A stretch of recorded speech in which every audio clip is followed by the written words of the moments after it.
Salam, hər vaxtınız xeyir olsun. Hər birinizi xoş gördük. Biz sizinlə bugün 5 sual, 5 izah videomuzun ikinci hissəsini çəkirik. Mövzular, yəni suallar riyaziyyat aid olacaq. Gəlin keçid alaq. Başlayaq. Eğer sizə belə suallardan, belə oyunlardan istifadə etmək istəyirsinizsə, yəni mənim kanalımda paylaşılmamışdan əvvəl tanış olmaq istəyirsinizsə suallarını mənim ödənişsiz WhatsApp qruplarıma qoşula bilərsiniz. Deməli, eyni məntəqədən eyni anda əks istiqamətdə hərəkətə başlayan iki mini avtomobilindən birincinin sürəti 80 km/saat, ikincisinin sürəti isə 100 km/saatdır. Neçə saat sonra onlar arasındakı məsafə 720 km olacaq. Biz sizlə sürət zaman məsafə mövzusunu keçəndə kanalımda bu mövzunun izahı var, izləyə bilərsiniz. Bunu keçəndə əks istiqamətli hərəkət, eyni istiqamətli və qarşı-qarşı hərəkət haqqında müəyyən qədər məlumat almışdım. Gəlin baxaq, əks istiqamətli hərəkətdə necə olurdu? Necə demişdim? Bizim bir dənə vahid məntəqəmiz var idi. Buradan bir dənə avtomobil sağ tərəfə, biri sol tərəfə, yəni əks istiqamətlərdə hərəkətə başlayırdı. Və əks istiqamətli hərəkət olanda bizdən bu iki avtomobilin bir-birindən uzaqlaşma məsafəsi soruşulurdu. Yəni bir-birindən nə qədər uzaqlaşır. Bizdə burada deyir ki, baxın, birinin sürəti 80-dir. Digərinin sürəti 100-dür. Və bunlar arasındakı məsafə də 720 kilometrdir. Soruşur ki, bunlar neçə saat gediblər ki, bu 80 ilə gedən də neçə saat gedib ki, 100 ilə gedən neçə saat gedib ki, yəni eyni saatdır bu arada. Bunlar 720 km getmiş olurlar. Bunun üçün biz belə bir ifadəmiz, düsturumuz var idi. 720-ni, yəni biz burada zaman tapacağıq. Zaman tapmaq üçün 720-ni böləcəyik 100 ilə 80-in cəminə, yəni 180-ə. 720 ilə 180-ə böləndə bizə 4-ü verəcək, yəni 4 saatı. Bunu indi məsələni necə yoxlaya bilərik? Qeyd edək, 4 saat. Yəni birinci avtomobildə 80 saatda 80 ilə 4 saat getsə 320 kilometr bu getmiş olur.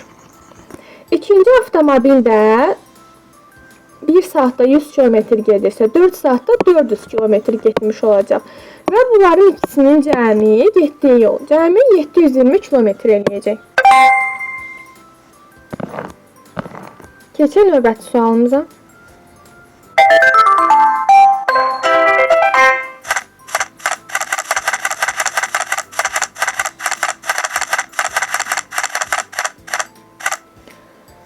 Aha.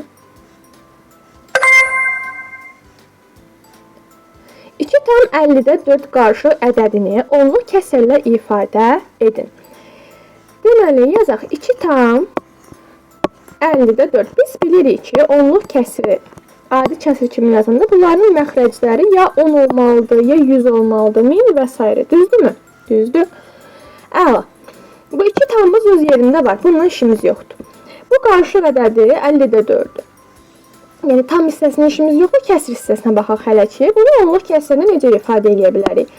Məxrəci istəyirəm mən bunun 100 olsun da, düzdür, 10 eləyə bilmərəm. Özündən böyük. 100 eləmək üçün nə edirəm? 50-ni vuraram 2-yə. Məxrəci 2-yə vururumsa avtomatik surətdə 2-yə vurulmalıdır ki, bütöv yəni kəsri çevirə bilim. 50-ni 2-yə vuranda bu eləyəcək 100. 2-ni 4-ə vuranda eləyəcək 8. Deməli, mən 50-də 4-ü 100-də 8 kəsrində. Bunlar bir-birinə bərabər kəsrlər hesab olunur. Çevirdim. 2 tamım burada var idi. 100-də 8-im də burada. İndi mən bunu onluq kəsr şəklini necə yazıram? 2 virgülümü, yəni tamımı ayırıram. 100-də 8 necə yazılır? Məxrəzdəki sıfırların sayı qədər. Baxın, 1, 2 dənə ədəd var burada.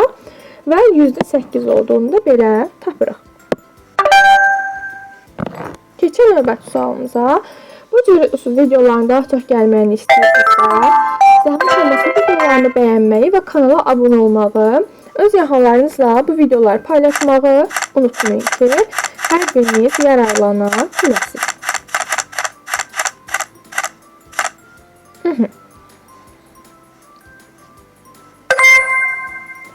Deməli, bizim növbəti sualımız kütləyə aiddir.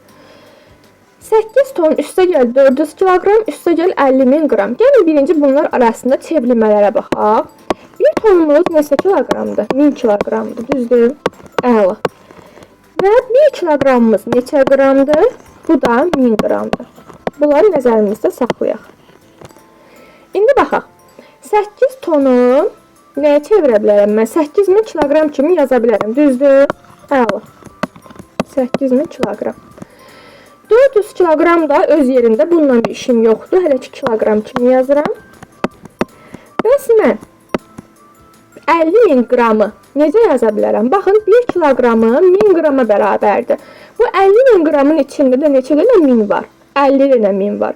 Ona görə də biri də 50-yə vuracam. 50.000 qram eləyəcək 50 kiloqram.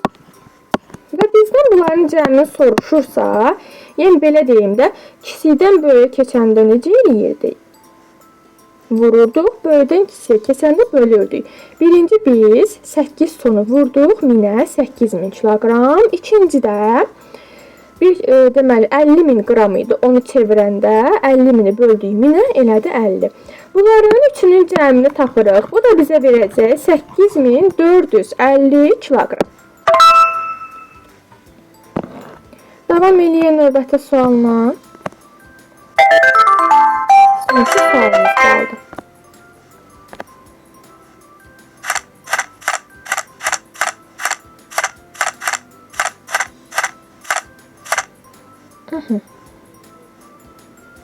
Əla.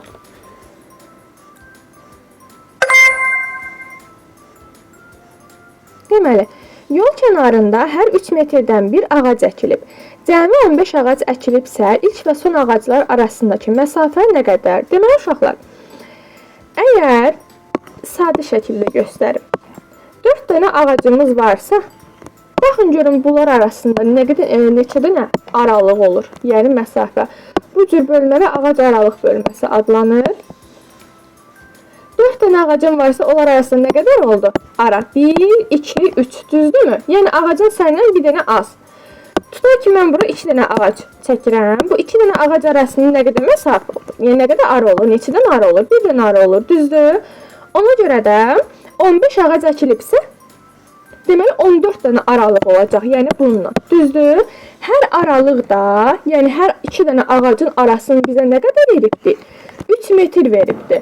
14 dənə aralığımız varsa, hər aralıqda 3 metrdirsə, biz birinci, yəni birinci ağacla sonuncu ağac arasındakı məsafəni tapmaq istəyiriksə, 14-ü 3-ə vuracaq. Bu da bizə verəcək 42 metri. Keçək sonuncu sualımıza. Ümid edirəm izahlar sizin üçün yararlı olur. Yararlı olursa, rəylər yazmağı, videoları bəyənməyi unutmayın. Sərdarın dostuna aldığı hədiyyə qutusunun həcmi 504 kub santimetrdir. Hündürlüyü 9 santimetrdir. Qutunun oturacağının sahəsi nə qədərdir?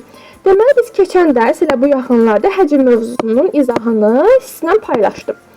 Həcmdən nədən danışdıq? Düzbucaqlının həcmindən, daha doğrusu kuboidin həcmindən və kubun həcmindən danışdıq. Burada isə biz kuboiddən, yəni düzbucaqlı prizmadan söhbət gedir. Onun da həcmini tapmaq üçün ifadə necə idi? A vurulsun B vurulsun C. Yəni A vurulsun B en və uzunluq, C isə hündürlüyü idi əlavə olaraq. Düzdürmü? Əla. Bizdə həcmi veribdir. Yəni 504-ümüz var. Nə yoxdur bizdə? A vurulsun B yoxdur. Bir də bizdə nə var? Nəyi var? Hündürlük var. 9-da hündürlükdür. Əla. İndi bizdən nə soruşur? Qutunun oturacağının sahəsini dostlar. Yadınıza gəlir, yəni bu hədiyyə qutusudursa, mən bunu sizə həcm mövzu izahında göstərmişəm. Bunun oturacağı hansı formada olur? Oturacaq düzbucaqlıdır, düzdürmü? Bizdən soruşur, bu düzbucaqlının oturacağı sahəsi nə qədərdir? Düzbucaqlının sahəsini necə tapırdıq? Eninin uzunluğuna hasili, yəni eninin uzunluğuna vururduq. O da bizdə burada var da, bizdə bunu soruşur. Yəni deyir ki, bu sahəni 9-a vuranda 504 elib. Mən də burada A vurulsun B-ni, yəni oturacağın sahəsini tapa bilərəm də, düzdür? Necə taparım? Hasili, yəni 504-ü bölərəm 9-a, yəni məlum vuruğa. Bu da mənə verəcək 56-nı.